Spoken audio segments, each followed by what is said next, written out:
A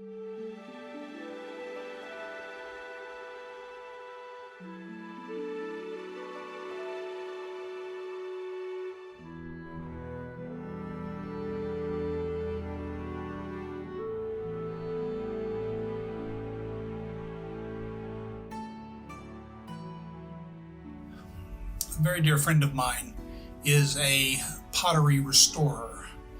And one of the things that she does is she takes broken pieces of pottery that people have and she reassembles them, trying to bring them once again back into some sort of function, whether it be just to look at or to actually hold water or whatever it needs to do.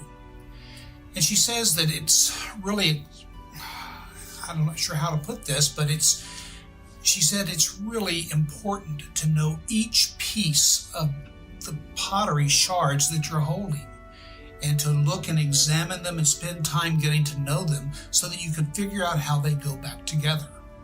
Because it's only by fitting them back together exactly that they can once again become whole, become usable, or become functional.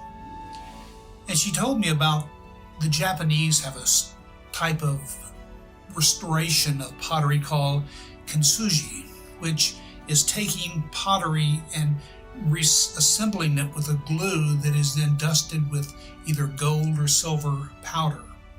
And it makes the lines of the breaks visible so that everybody can see how it was once broken, but now is once again whole.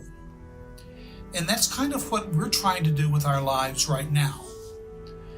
We've suffered brokenness, we've suffered all sorts of pain because of the deaths of loved ones, a pandemic that is keeping us from reaching out and touching those we love. And we need to be restored. We need to be made whole again. So we're inviting you to allow whoever it is that you love and believe in to help restore you, to make you whole, to bring healing and completeness back in your lives, to take all those fragments of yourself and let them become a new creation.